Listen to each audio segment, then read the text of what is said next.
Hello, I'm Wilton Mills from Elm.biz, and in our series Grammar Watch, we're going to look at the passives. And we're going to look at the passives with Tom. Welcome, Tom. Hello, Wilton. How are you? I'm fine, and you? I'm okay. Okay, Yeah. Good. I'll leave the floor to you then. Thank you. Yes, and hello, ladies and gentlemen. As Wilton says, we are going to look at the passives today. But first of all, I want to tell you about a friend of mine. Now, he works at a company quite near here. They employ over 1,000 people. And last year, they dramatically improved their sales figures. This year, they will produce twice as much as last year. Another friend of mine works at another company. Over 1,000 people are employed at this company too. Last year their sales figures were dramatically improved, and this year twice as much will be produced. Now, the two companies are of course very similar, but they are different in one very important way. The first company is a very active company, and the second is very passive. And I shall tell you why.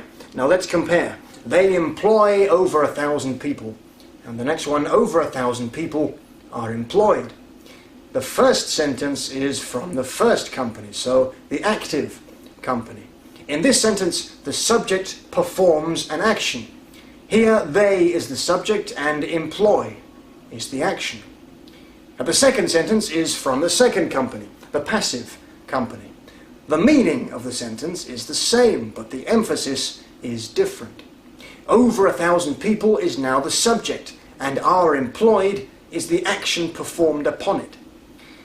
Therefore, we can see we use the active verb to describe what someone or something does, and we use the passive verb to say what happens to someone or something. So now let's think about structure. Let's look at the next sentence from the active company. They dramatically improved their sales figures. Okay, now here they is the subject and improved is the verb in the past simple. That's easy. But if we look at the passive version, sales figures were dramatically improved. Sales figures is now the subject. Were is the past form of to be, and improved is the past participle of to improve. So we have subject plus the correct form of to be plus the past participle. And this is how we construct a sentence in the passive. It doesn't matter whether the sentence is in the past, the present, or the future. Now let's look at the next example, which is in the future. The active version is this year they will produce twice as much. The passive is twice as much will be produced this year. Now, twice as much is the subject. Here, will be is the future form of to be, and produced is the past participle of the verb. So again, subject plus the correct form of to be plus the past participle. Now we'll finish with just a few more examples. I recently wrote a report. It's a report on business English teaching, actually.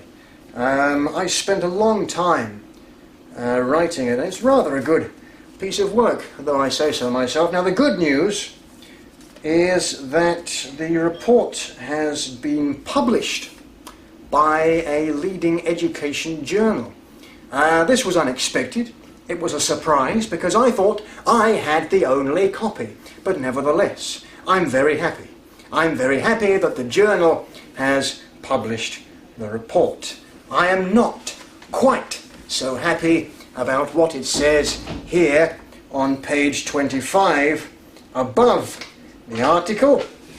If you see here, it says, yes, here is a really good report on business English teaching written by Wilton Mills. So, you see, the active sentence is I wrote the report. The passive sentence is the report was written by Wilton. So, it's goodbye to all my hard work. Thank you very much. And it's goodbye to you. I hope to see you again soon. and come here. Has he gone? Has he gone? See you next time, hopefully.